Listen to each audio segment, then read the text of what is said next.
This is Talk is Sheep, the official podcast of the Wild Sheep Society of BC, brought to you by Sitka Gear. Come along as we bring conversations that matter to you into the high alpine.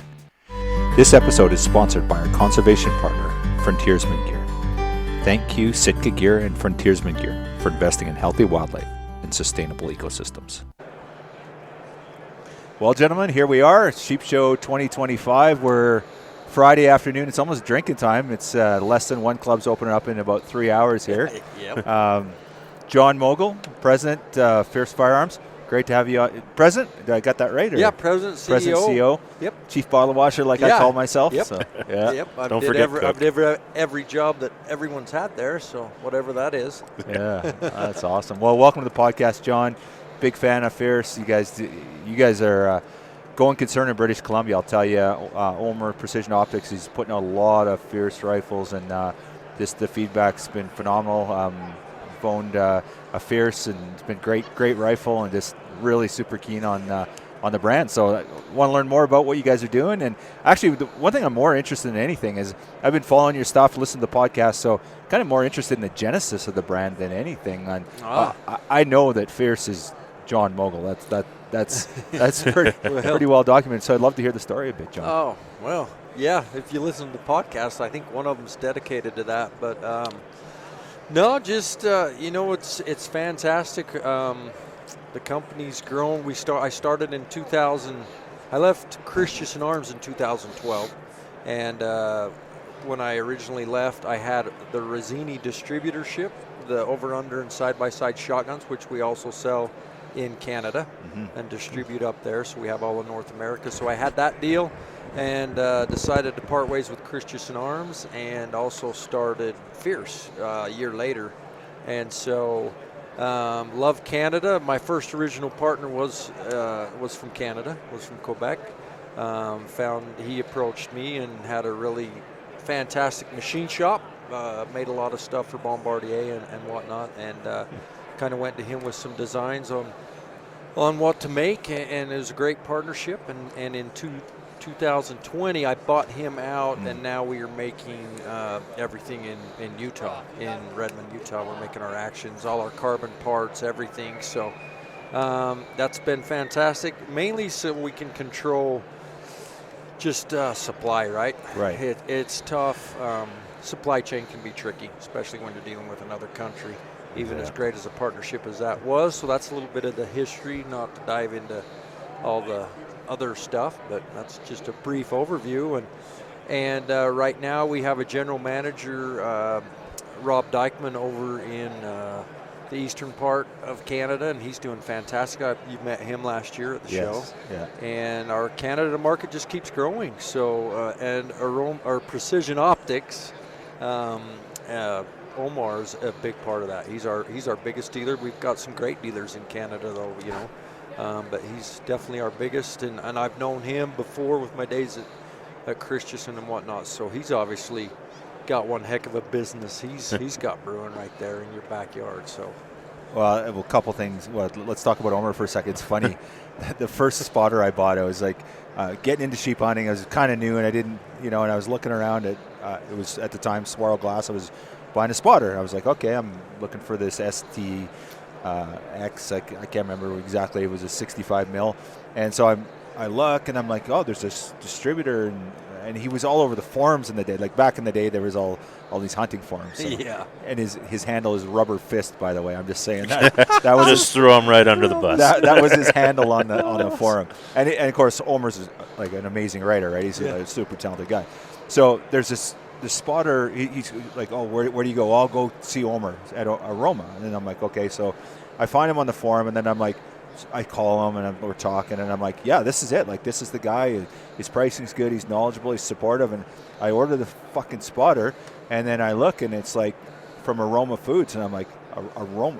I bought this from a food company, and I kid you not, man. Like, for me, that was a lot of money back then. This was 15, 20 years ago, and I'm like, I just spent this guy $3,000, and I sent to this is a scam, right? And then I went through Swaro's website, and I found Aroma Foods on there, and I was like, oh, thank goodness. Well, I was catching myself, because when I was saying Precision Optics, I first went to say Aroma Foods. Right, yeah. Because they're kind of commingled, I guess. I have not visited his place, but I you- understand it's kind of a grocery store in the front, guns out the back. It's a cultural experience. pretty You got to much. go there. Yeah, yeah, Do yeah. your So, grocery shopping, you know, leave with some ammo. It's different. That's my kind of guy. I guess Yeah. that's how they do it in BC. You get your necessities, and then you really get your necessities with Yeah. the guns, right? Yeah. Well, and Omer, Yeah. he was laughing like during COVID. He's like, "Yeah, we're all ready." He's like, of course, the Herbenick family. He said, we've got the trifecta. We got guns, groceries, and Trash. and garbage. Yeah. So he's got the 3 Gs. So he said we're covered for all angles, right? Yeah. So yeah. But he's really growing that thing, and it is a crazy thing. You walk into a grocery store and you just go to the back, and there's like just these premium brands, and it's everywhere. And like he's done an amazing job of utilizing that space because it's. You look at that and you're just like, and he's just like got stuff tucked everywhere. He's like, under aisle 7 where you get the sugar, he's got like pulls out a Fierce.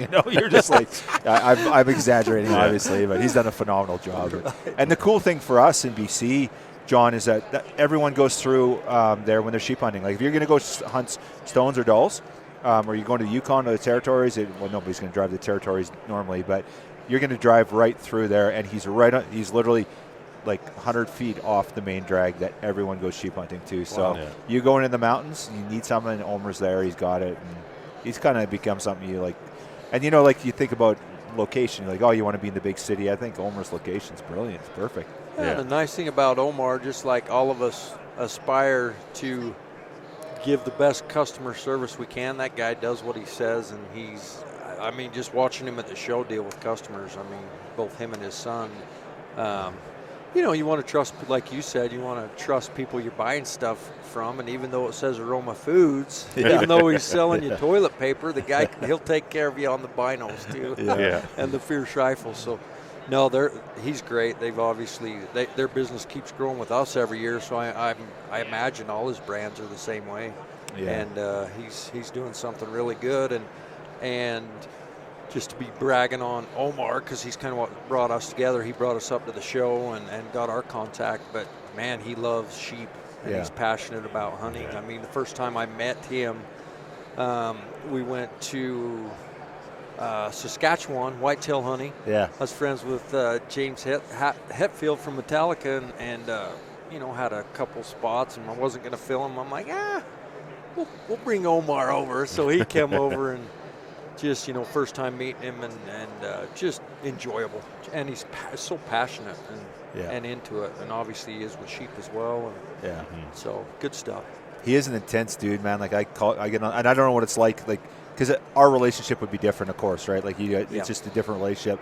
And it's just like when I'm on the phone, it's just like I feel like I'm there with like freaking God or something. It's just like you're just hanging on every word, and then he's thinking, and he's like, and you kind of get off the phone, you're almost drained, and it's like every conversation is meaningful. Like I never get off the phone and feel like and sometimes it'll turn into 45 minutes or an hour, and I'm like, that was fucking pretty cool, man. Like it's always, it's never just a surface convo ever. And so just think of that from the customer's end, right? Yeah. You need to call and learn about the gear. He's not feeding you full of shit. He's giving you good information, and he wants you to be successful and put the best stuff in your hands to be successful. And awesome, good stuff. Yeah, I totally agree. His passion definitely shines through. Yeah, it's funny when you go into a store and you talk to him though during hunting season.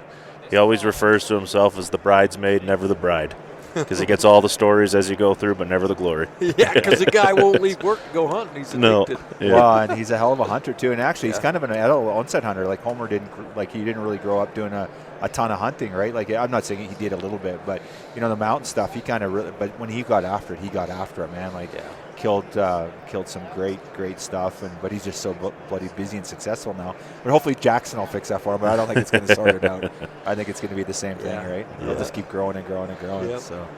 We've been trying to get him down to some things, invited on a few hunts, but it's challenging when you have your own business and you're small and you got so many things going on like he does. So I get it for sure. Yeah, no, it's awesome. Okay, back to the brand. So that was one of the interesting things is I had a 6.5 PRC in it. It was made in Quebec, and I always actually kind of thought I was a little bit naive at the time. I didn't really understand the connection. I thought it was a Canadian company, right? And then And I kind of knew it was Utah, but I just never really, but I couldn't quite understand. So that makes a lot of sense that you guys had that partnership.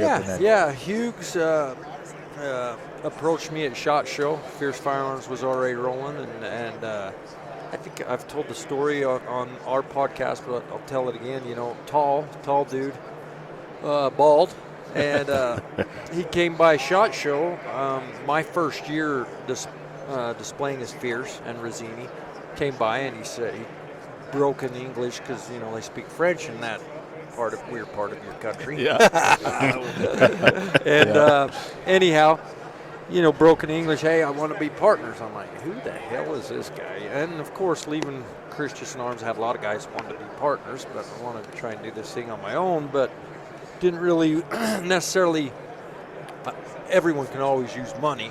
Yes. Because I did cash out my 401k and started Fierce off $75,000. So, wow, that's amazing. So it took a lot of balls and you know, made it happen. But had a lot of friends that had a lot of money that wanted to partner up, and like, I really don't need money. I need production, if you will, because I know I can sell rifles, and I know what rifles to build, and I thought I knew what it meant to be successful, and went ahead and did it. But so anyhow, you know, had those money guys, and I'm like, nah, really don't need money. I'm just going to do this, just be broke ass and just get her done, right? And so that's how the first years were. But then when Hughes approached, you know, I was like, no, you know, he's like, I want to be partner. I'm like, who is this guy? And then comes back again this next day at SHOT Show. Hey, I want to be partner. I'm like, who is this guy? What is he talking about? And so then he started talking, hey, I got this big machine shop and blah, blah, blah. And then my ears perked up because I was like, okay, I don't have a big, huge machine shop. Yeah. I know what guns I want to build and how I want to build them, but I need someone to build them. And he was the perfect fit. And he was an awesome partner, great guy. Kind of went up, showed him kind of the carbon deal, how to do carbon stocks and the barrels and whatnot. And he would so Fierce Firearms still right there in Utah, right in my hometown where I'd already started it. Brought him in, and he was the production arm of the company. And it was, you know, just a little difficult with logistics and you know, he's used to building stuff for Bombardier in big batches, you know, right. of parts. Okay, we're going to build 1,000 of these parts.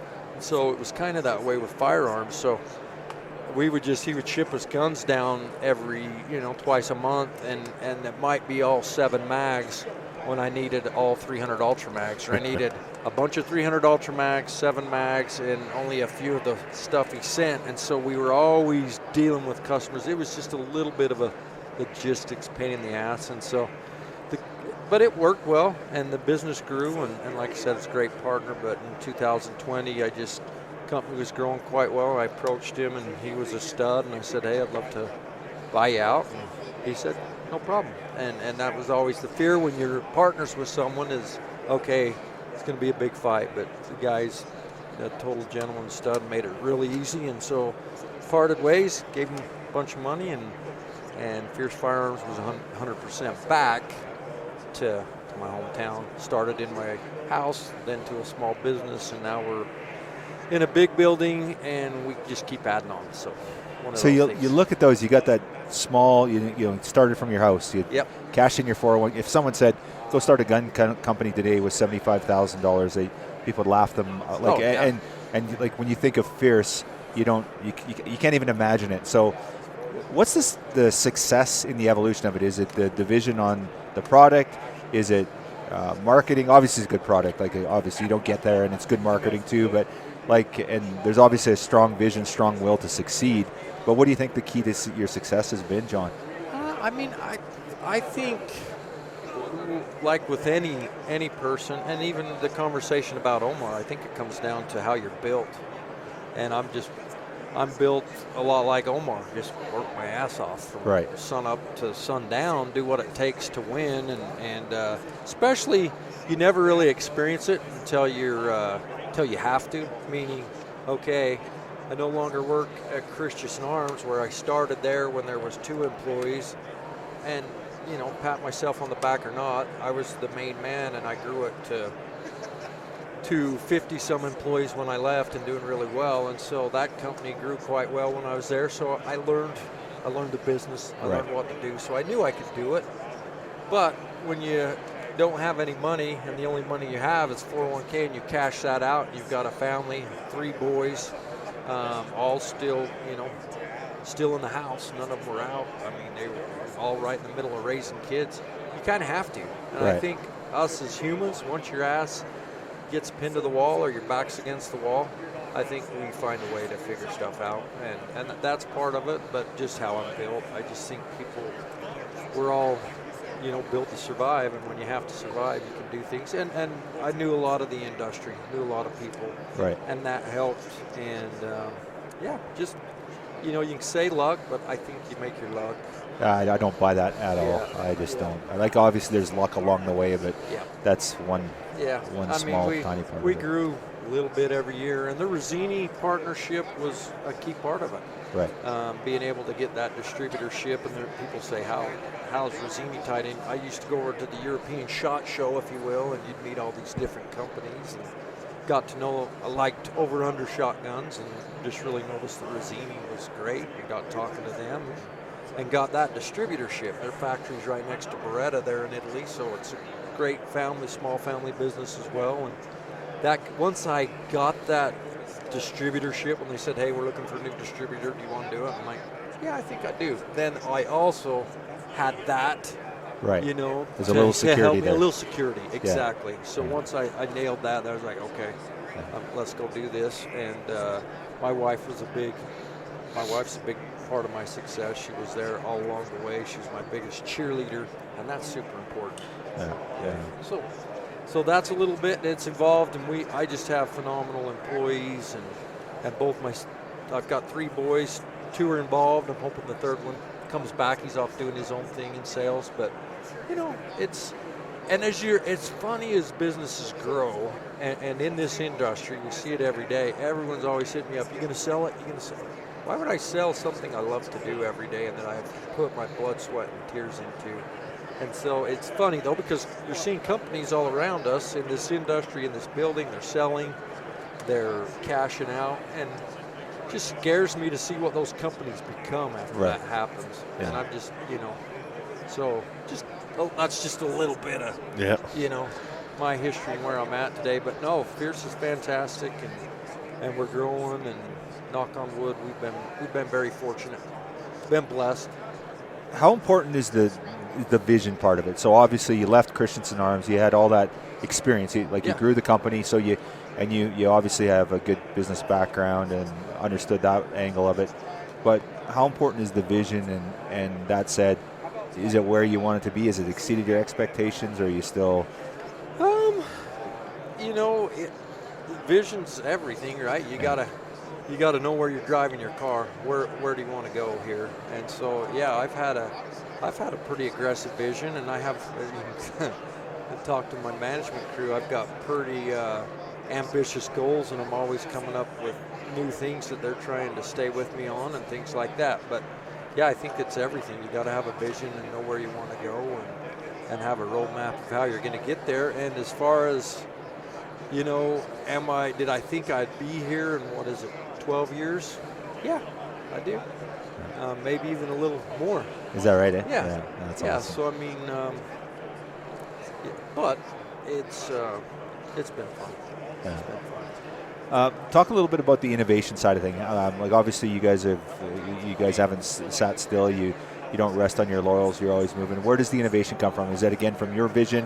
Is it from your team? The team. I mean, right now, so SHOT Show's next week. We've already unveiled some not groundbreaking things. We've got a twister. Our Rogue has been huge. I don't know what gun you're shooting. Omar sells the heck out of our Rogue. It's a $2,000 price point gun. We make all the carbon stock, the carbon barrel. We machine our actions. I mean, all the machine work on the barrels. And so, when you look at our rifle, $2,000 carbon Rogue rifle, I would put it up against any gun maker in here. I'm talking even the $7,000 rifles. Right. It's going to shoot as well or better than those. The quality components are just as good. And, we've built part of this growth. I mean, probably 5-6 years ago, even 7 years ago, I don't know that I had an engineer. Right. And now we've got like 5 of them. Right. And they are awesome, and they come up with a lot of ideas. All of us, the sales guys come up with ideas. It's really a team effort, and we've got some cool stuff. We've got the new Rage. So the Rage, your Canada market, the Edge and Fury was our original gun up there in Canada that Hughes was building for me over in Quebec. And it was, my favorite gun was always the Seiko model. Yeah. I love that 3-lug, 3-position safety. It's funny how we're molded as kids. It was my first rifle. Is that right? It was a Seiko 75. Yeah. And so therefore I loved it. I think that was mine too. Well, as an adult, sorry, but I had some other stuff as a kid. Yeah. And so as a kid, that was always, this is my favorite gun. And so that's what we built. Now we're building that in America, but we've changed the name to Rage. And we've got some new stocks and stuff coming out next week that everyone should look for, but making that gun even better. So it's a team effort, really, on the innovation. But you always got to be coming up with stuff because everyone else is. You're going to get left behind. So if you got any ideas for me, Kyle, let me know. Get you a Canadian branded gun and something specific to BC Wild Sheep. Well, we've done that. Yeah, we did. That's true. That was with Fierce. Yeah, that was a collaboration that Omer put together with you guys. And I couldn't remember. Initially we talked, I think it was 50 or 75 we were going to do, and then he ended up doing 100. I don't think he's got many left. I know that they've sold really well. And it's the... He did the Rogue. It's the Rogue, He did the Rogue, and at the time was a new color, the Smoke Bronze Sonora, which is now our #1 seller by far. That color combo sweet. And then we did some custom engraved floor plates and things for him, and it's a beautiful rifle. Yeah, and he's then the floor plates 1 of 100 or whatever. So it's got our logo on it, 1 through 100, and so I was telling you before we started the podcast, I think that Don Lynham had bought #1 and donated it back to us. Yeah. And we'll have it for our live auction in Penticton there. So you'll be there and stuff. It'll be kind of cool. And hopefully it'll do really well. I'm sure it will. So. Yeah, and our executive assistant just picked one up not long ago and used it through the hunting season. So perfect. Yeah, beautiful. For sure. No, I think in BC, man, I shot my first sheep. I started with a doll in Alaska in the Brooks Range. My second sheep was a stone. Indian River Outfitters, northern BC. Went on that hunt. That was epic. Matter of fact, it's funny you come to this show. I just met my guide that guided me 20. I think we figured it was 17 years ago I went on that hunt. I called him Stash Master because he's got a mustache like Yosemite Sam, and he still does. I just saw him like an hour ago. I was like, no way, Stash Master. Yeah, that guy stands out in the crowd. I shot a stone, moose, and a mountain caribou on that hunt, the trifecta. I mean, only in BC, baby. What'd you pay for that hunt back then? What was that stone hunt worth? You don't want to know. It's a little steep now. And you really don't want to know because I think there's some industry trading going on and different things. But I didn't pay much more than $7,000 for that whole deal. And now I need my Rocky. That's all I need. You guys know what I've been getting quoted. What do you think? Well, because they're all up in Alberta right next to you. Dustin told me he's 80. I think he said 80 to 90 is what I've been hearing about. Oh my! Yeah, and some even higher. I remember when they were $12,000, $15,000. Yeah. Tells you how old I am. Oh, we don't want to say that. Back when Doll Sheep were 5. Yeah. Yeah, it's crazy. When I first started coming to these shows. Yeah, I think they're 44 now. Is that what they're at? 45. Some are. A lot of them are 50, and they're not. There's nothing available to 27, 28, 29. There's some serious demand out there. So yeah, for sure. Yep. So, are you going to book one at the show? We'll see. See how the sales go. I sell. It's all based on the profit of the weekend. That's awesome. Let's talk a little bit about. Well, I guess before I want to talk about mountain rifles for our mountain community. But before I jump into that, did you grow up like shooting all the time when you were a kid and stuff like that? Run around with a 22 when you're 6 years old or 10 years old or whatever. I think that's what sets anyone apart. Once again, we were talking earlier in the podcast about passion. I've just always had a passion for hunting. Grew up hunting deer. I actually would go pheasant hunting myself. Had a around, I have an Irish setter. Oh yeah. And would go pheasant hunting by myself down by the river. So I grew up. And now I have my own pheasant hunting place. So that's cool. That's kind of full circle. But loved hunting pheasants and birds, and of course mule deer. And back then, before I started with Christian Arms, I only hunted with a bow. I was a big archery guy. Wow. Yeah. And then started with Christian Arms when I was like 23, and started rifle hunting. Right. And I still, it's funny, I still hunt archery elk in Utah because it's one of the only tags you can buy over the counter, spike elk and cow elk with a bow. Oh yeah. Because it's one of the only tags we can go buy over the counter and just go hunt. But I've been doing it since I was 14. Right. Yeah. So, yeah. love. And that's hard hunting. Yeah, absolutely. It's hard hunting, like sheep hunting. Yeah. Those Utah mountains, chasing those elk up and down. Just a little heavier to get out of the bush, though. Yeah.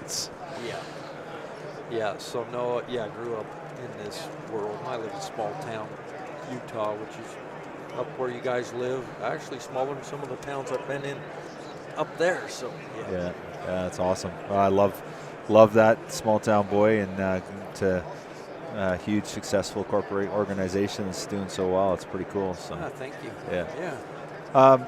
Okay, so let's talk a little bit about a mountain hunting rifle. So what are we thinking about? Like, obviously you're a sheep hunter and elk hunter. So if you're thinking for the mountains, let's talk about model. Let's talk about build, caliber, even optics. Let's kind of focus on the rifle, obviously. But what are you thinking? Yeah, and we at Fierce, one of our big things, we put together hunting packages, meaning we'll scope them up, and we still, even though we sell to Cabela's and all the big box stores and whatnot, that's one of the things that I built my business on. We have a range out to a mile out our back door, and we do shooting schools and all that. So we've got 2 to 3 guys that are scoping up rifles and sighting them in, chronographing the load, getting them all set up for long range every day. So, it's just like the new 7 backcountry that's kind of the buzz right here. We were testing with Federal back in August. Same when the 7 PRC came out, we were testing with Hornady. So that's pretty cool that, we get involved with that cutting edge stuff. But I think it's funny just going to these shows for this long. What sells is lightweight. Right. Yeah. And when a guy comes in the booth, the biggest gee whiz factor, if you will, is lightweight. When they pick up that gun, they go, "Holy shit, this thing weighs nothing." And so the challenge with that is getting a lightweight gun to shoot, and that's been tricky over the how many years have I been in this business?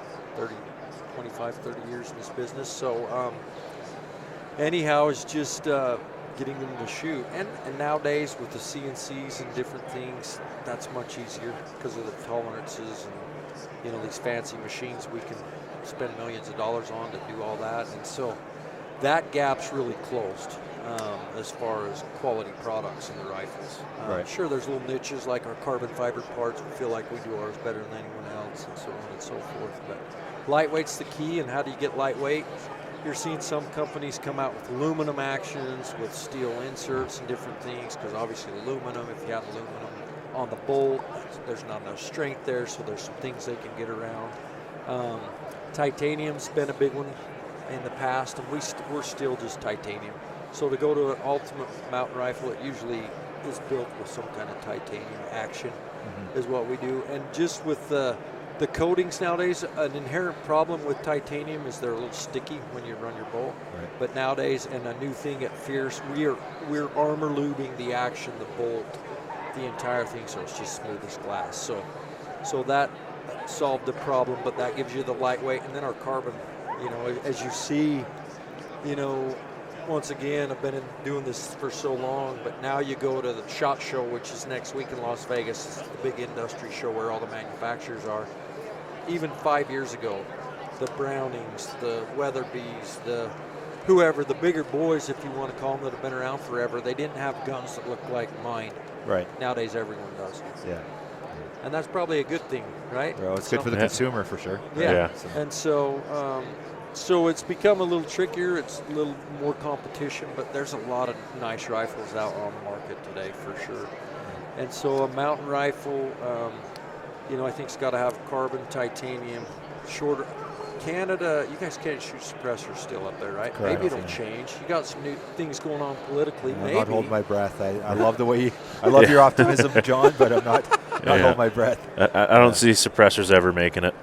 Yeah. But I hope you're right. It'd be cool. Which is crazy. It's insane. It doesn't make any sense. I mean, whatsoever. we're all walking around, because we're shooting these muzzle brakes, right? Yeah. Oh, it's, yeah. It's a health hazard, really. Yeah.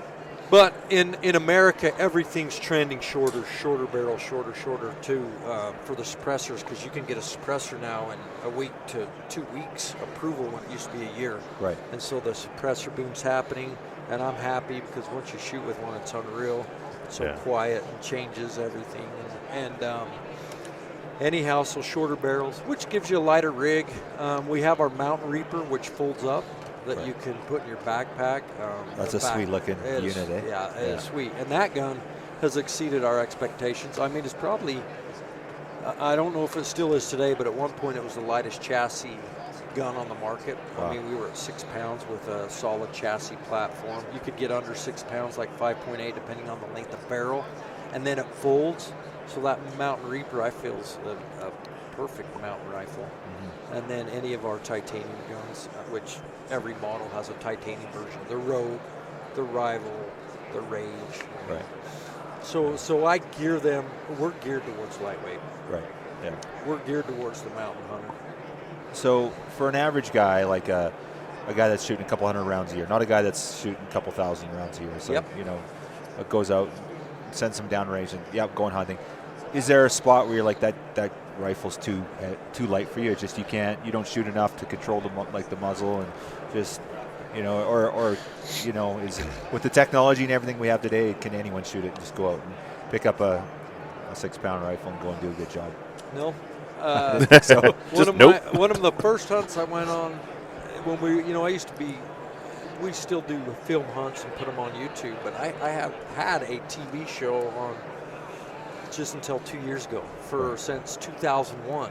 And so I used to take a lot of people hunting and whatnot, and took Steve Hornady from Hornady Bullets hunting and just picking his brain. Hey, and he's like, oh, you just got a customer service. You got to take care of the consumer. But one thing you can't tell a male, can't tell a hunter or a shooter, that you can't screw, or you can't fight, and that you can't shoot.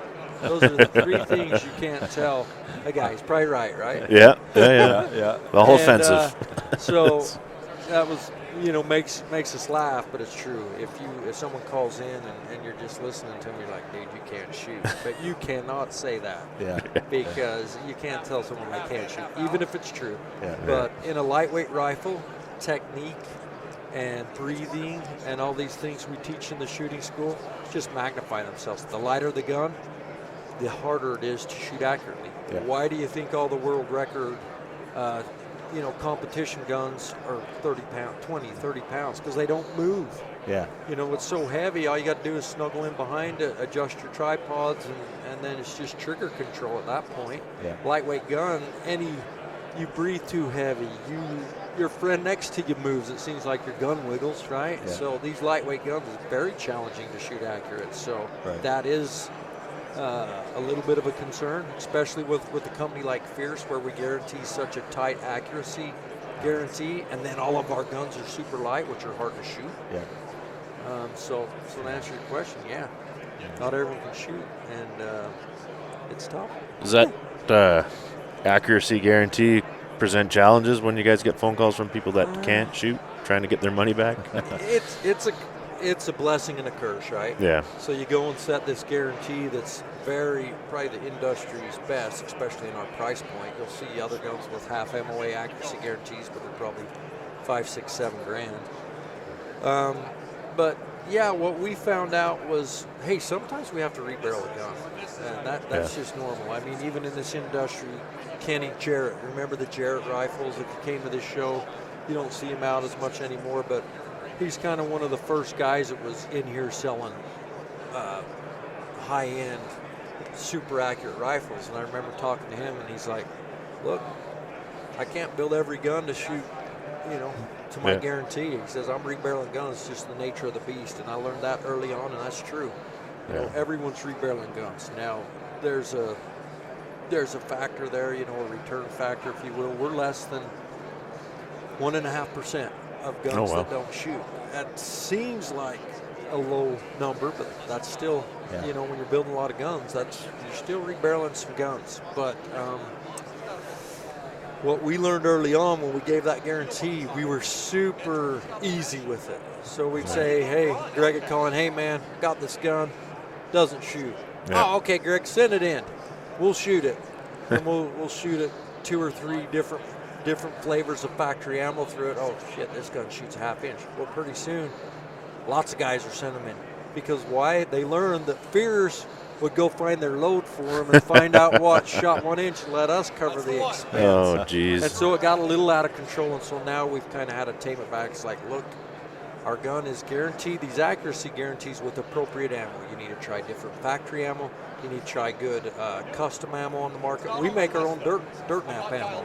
Yep. And the reason is because even today, you think all the manufacturers are so good, but we're seeing the long-range guys brought a gun in last week, and they said, look at this box of ammo. And I won't say what company or what caliber it was, but they said, look at this box of ammo. Because we chronograph. When we're setting up scopes, we're chronographing every shot.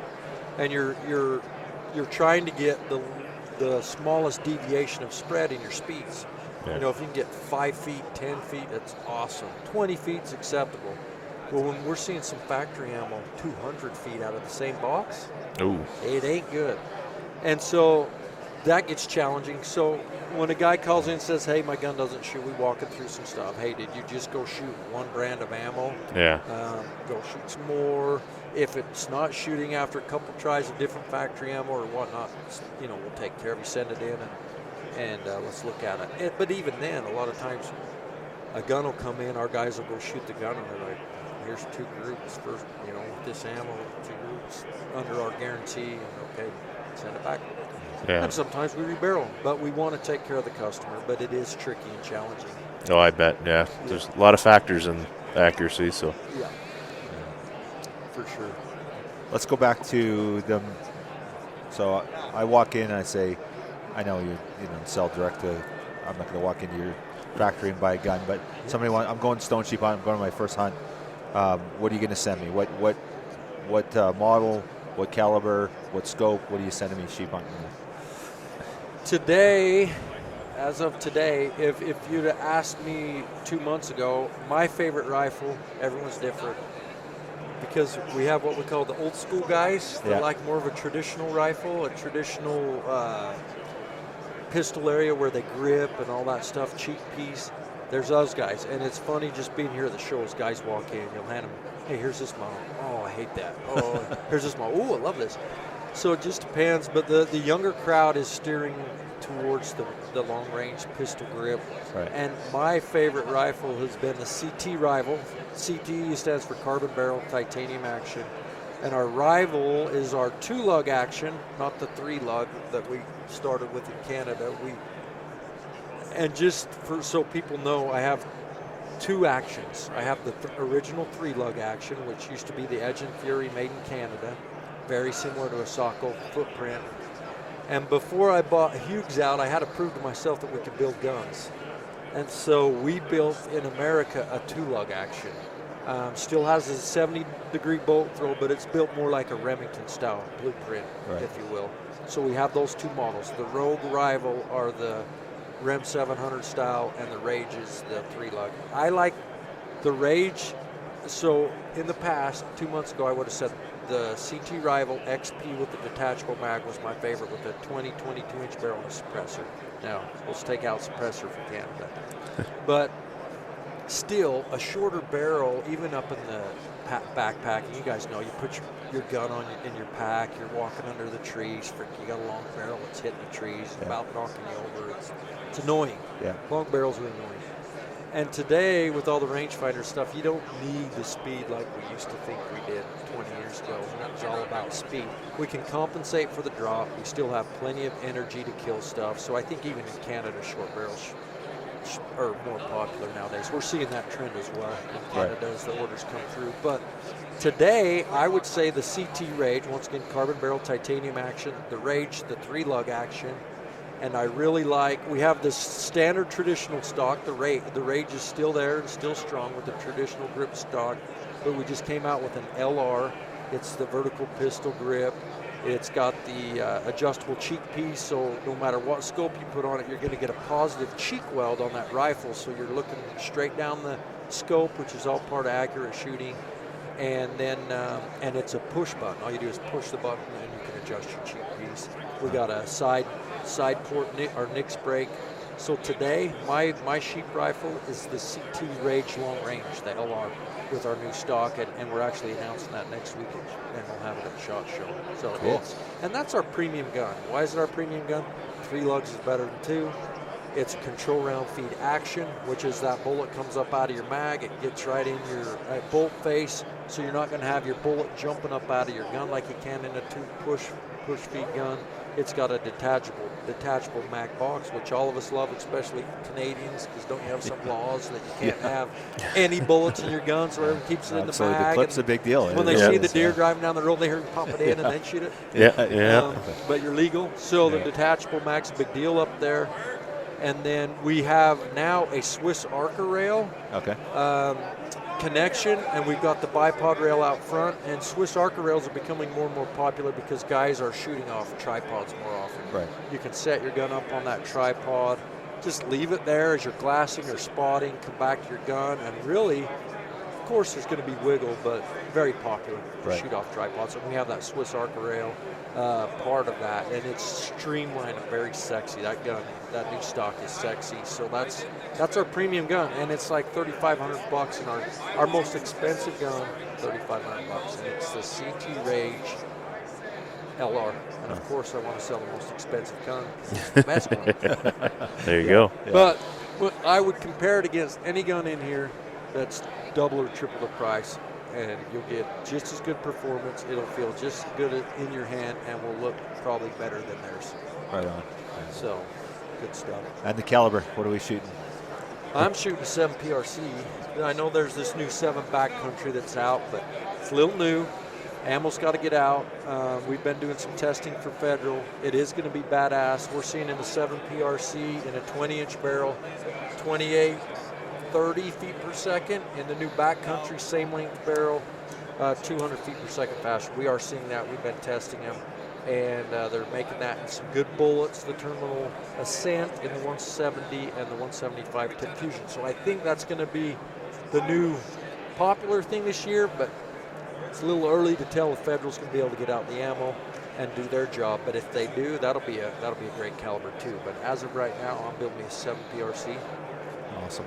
Yep. Is there a limit on calibers? It's just, it seems like, you know, the new 7 backcountry, it just seems endless. It's just like, and you know, they're sticking around too. Like in the old days, ammo would come and it would disappear as quick as it came, right? Like, you know, you got the traditional stuff that's been around forever, and it's gonna, you know. There's, and some of the good ones stick around. I mean, just in the past few years, there's been some calibers I don't think are going to stick around. 6.8 Westerner. Right. I don't think that caliber is going to be around long. There's other calibers that I think are going to be a flash in the pan, but there's definitely some. The Hornady boys, they know how to feed the beast. Right. And so when they put out a caliber, they know how to feed the beast, and their stuff's always going to stick around. The PRCs are phenomenal. This backcountry, I think because they got enough power behind them in Federal Premium, one of the largest ammo makers in the world, that'll probably stick around if it continues to do what it does. We did a podcast with their engineers, and they've been making that new, it's all about this new alloy case that can handle the higher pressures, because at some point, how do you keep getting better? And they just keep figuring it out. And for me as a gun manufacturer, I love it, because every time a new caliber comes out, you got to have it. Yeah. And you're calling Fierce and say, I want one of those new calibers. And I'm like, hell yeah. Let's do it. Yeah. So we love it, but it does make you scratch your head and say, how are we going to get any better? How are they going to keep doing this? But they figure it out. Yeah, these tweak. Part of that little innovation talk earlier, you know, they got smarter people than me.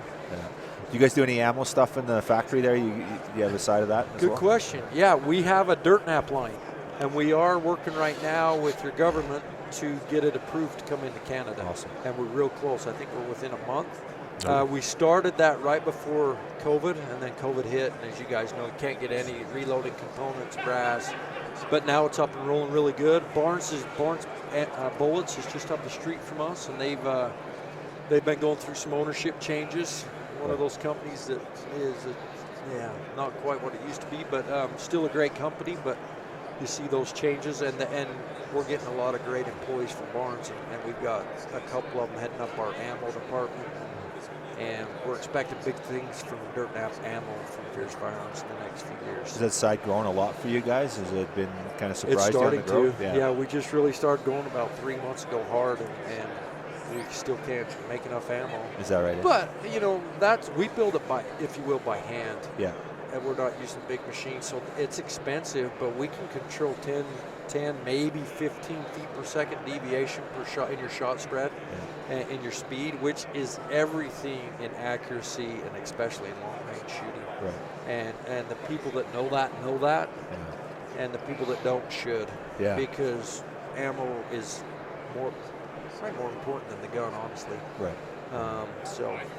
So no, we expect big things out of the Dirtnap ammo line. And we're hoping to get it in Canada here real soon. The 22 Creedmoor's been a big explosion down here in the States. And we're selling quite a few up in Canada now, and I don't know where they're getting the ammo because maybe Hornady's finally getting the 22 Creedmoor ammo up there. Okay. But we've had a big ask, people are asking, hey, get your 22 Creedmoor especially ammo up here. So we're hoping to have that in the next 3 weeks to a couple months here. Awesome. And how are we on ammunition just in general? Like said COVID, you couldn't get the stuff. I'm sure with the new administration, there's a lot less pressure than there was with the change the last administration. Hell, Trump's going to come in and give us peace, right? And we won't be selling all our damn ammo to Ukraine and everywhere else, so they won't have, all the manufacturers won't have to be reloading the supply chain there. So it's already freeing up, which is great for the consumer. Yeah. And, I think, you never know. I mean, something, war or conflict could break out 6 months and we could be back in a shit show again with components. You never know on that side, but right now it's pretty good. Okay, cool.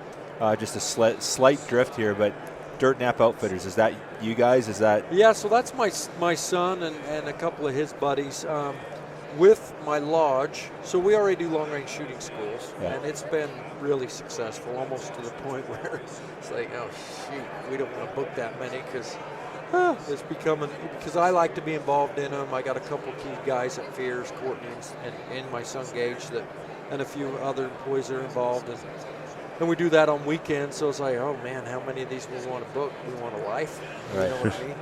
But it's booking up really well, and we get a lot of Canadians that come down to our long range school.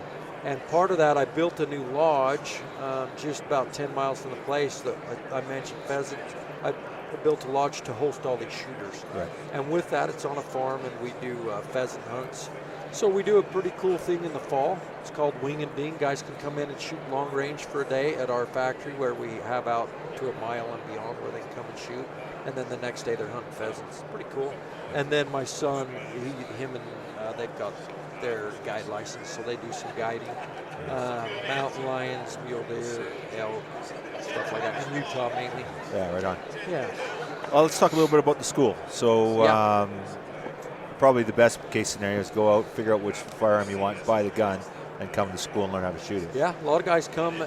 We like guys to come with fears. We let, unlike some of the other schools that are put on by manufacturers, they make them come with their gun or they'll give them a loaner. We let them come with whatever gun they want. A little bit of a pain in the ass. We might change that because you get some crazy setups, right? Yeah. You get guys that come with a 3x9 scope with no turret on top, and they think they're going to shoot 1,000 yards. And you're like, dude, what were you thinking? Yeah. And you're selling them a gun pretty quick if the guy's got some money, and which is good for us. Yeah. But you want to make sure you're coming with the right setup, and the school's great. I can't even remember what your question was, but yeah, the school's doing well. Just back to the school. So someone wants to sign up, and so how often you guys run them? So we do that on the website. You go to the website.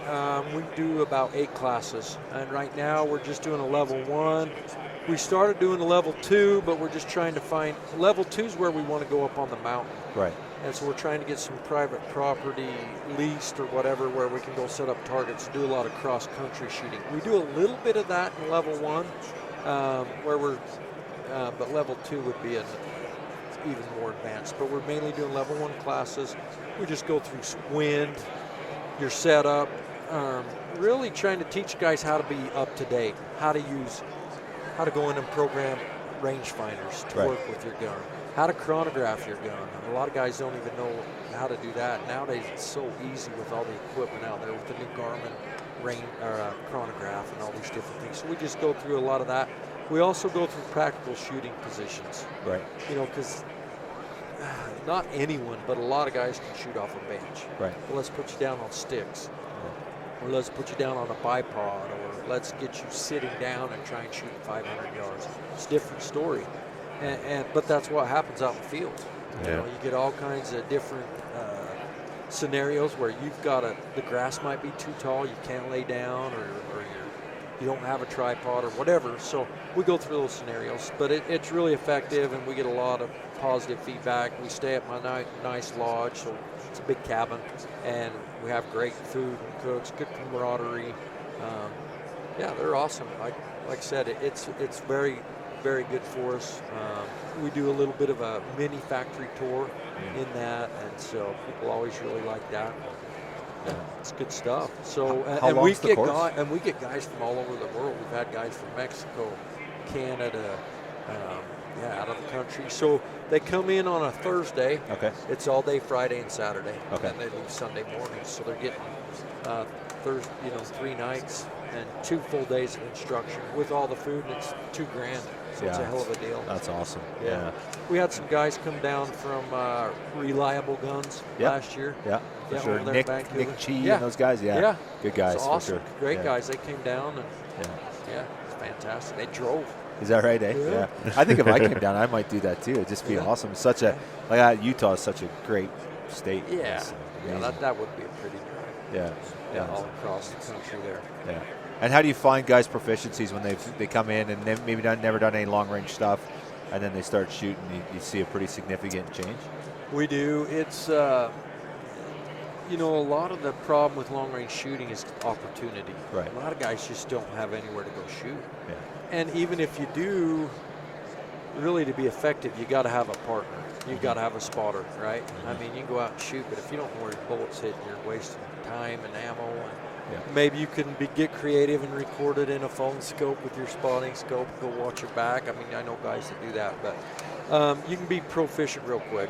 Right. I mean, a lot of guys that come out that haven't shot past 200-300. By the end of the first day, they're shooting 500 to 600 like it's 100, right? Yeah. And it's just practice and learning the fundamentals of shooting and what it takes. And a lot of that's breathing, trigger control, your setup, making sure your gun's not canted. There's so many variables that go into that. Guys that just don't realize or have never been taught or understood. So it's a lot of basic principles, but then at the end of the second day, we're shooting well beyond 1,000. Right. If the wind, and we talked a lot about wind, because at our place the wind always blows, and guys see, really long range shooting nowadays is all about the wind. Do you carry a Kestrel when you're in the field? Kestrels and little wind meters and everything. But even that, I mean, it's tricky. Yeah. That's the witchcraft of long range shooting. Right. Is the wind. Yeah. And so that's the tricky part. And then what's cool, at the end of all our schools, we do a competition. Is that right? Yeah. Guys love it. Yeah. They lead it up. We go out and do a little, what'd you learn? And we have a little course. We go shoot through and keep score and give a little prize at the end of it. But that's fun. It lets them see, hey, how well did you do? And sometimes you're like, holy crap. A lot of times the ladies shoot better than the guys. I've heard that a lot, actually. Because they listen. Right. They listen to what you teach them. Some of them, I mean, not all of them, but for the most part, we get a lot of guys that will bring their wives. Right. We actually had an all-ladies class once. It's good. Yeah, that's cool. Who's the best shot in the company? Are you the top dog or? Well, Zeiss put on a shoot this last summer, invited, I think we took 3 or 4 of us, and there was a bunch of guys there, a lot of industry guys, and they did a competition to win his ice scope, and my son Gage won it. So, Oh, right on. Yeah. so I can't say that I'm a better shot than him. He's a good shot. That's great. Yeah. So. Very cool. So what's left for the season? Like you guys are just, I guess we're just getting into it. So you got just getting going. Yeah, we've got SHOT Show SEI next week in Nashville. Then we got the big Western Hunting Expo. Then we're coming up to see you guys at your show, so that'll be great. And then, God, just hoping to draw tags. And we all like to hunt what we were raised hunting, right? Yeah. And so I'm looking forward to some mule deer and elk hunts, which is what I grew up on. And gosh dang, got to see how the company does if I'm going to pull the trigger on one of these damn Rocky Mountains tags. They're not going to get cheaper. Everyone listening knows how much they are. So Yeah. if you see me hunting Rockies, you know I got a big ass loan from the bank. Just kidding.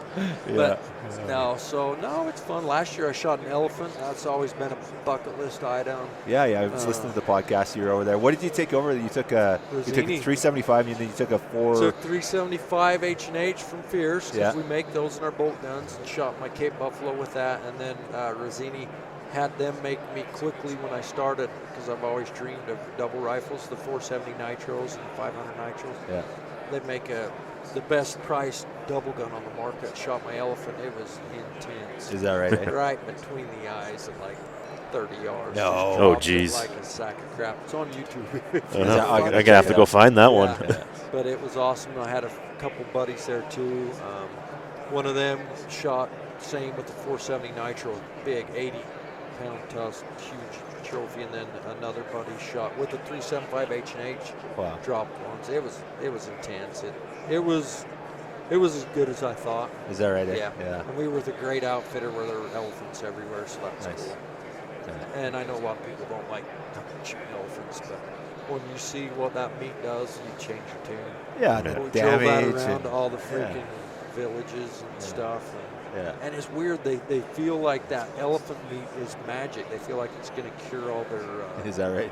illnesses and all their Did you try it? imperfections. We didn't. No. We had some elephant something. We did one meal, Right. but we were eating a lot of plains game. Right. Yeah. Probably because we shot those towards the end of the hunt. Right. Probably couldn't get it prepped in time. Yeah. But, Yeah. but no, it's good stuff. Yeah, it's very cool. You go back soon to Africa, you think?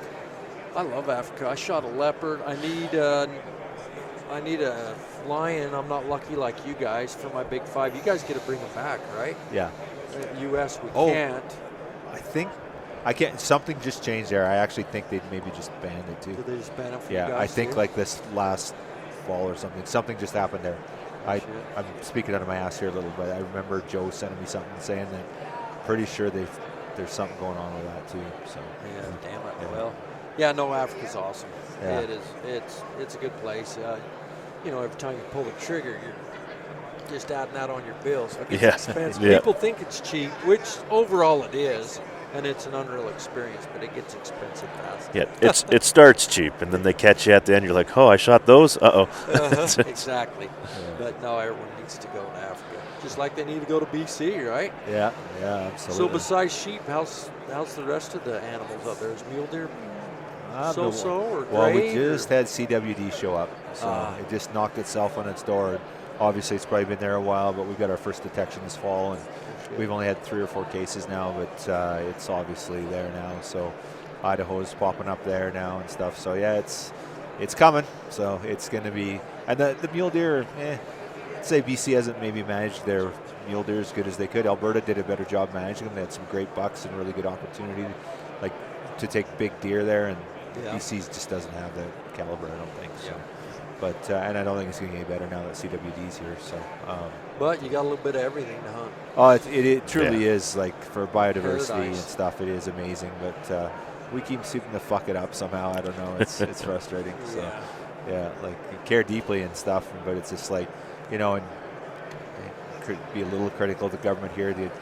There's just a newly elected government, and they're just not. It's just not a priority. Again, wildlife. They're just not putting the money and the resources into it. We're woefully underfunded, and that's the thing. People come from all over the world to BC, right? Yep. Where are you going for stone sheep? You're going to go to BC. Yep. Maybe Yukon. And it's just, they got to do better. We got to do better. So we keep trying to keep That's the why government. there's groups like yours. Yeah, exactly. That's We why just you gotta guys exist. keep Yeah. hustling. Yeah, for sure. Someone's got to be pecking them, letting them know they got to do their job and do what you can. Right. Yeah, exactly. So you're coming up to BC. So Fierce is going to be there. I think are you going to make it up or? I'm planning on it. Okay, Yeah. awesome. So that's the 21st, 22nd of February. We'll get this out ahead of time so that our listeners will kind of, so we'll stop by the booth and pick up a Fierce. Obviously, they're great product, and they shake your hand. And I know that's the cool thing I love about it is that, like, you built this product, you built this brand, and it's super cool to connect with you. And you're super passionate about the brand, super knowledgeable, and it's awesome, man. Well, thanks for having me on. Yeah. Fellas. Thank nice you. talking to you. Yeah, we sure appreciate you. Thanks so much, John. You bet.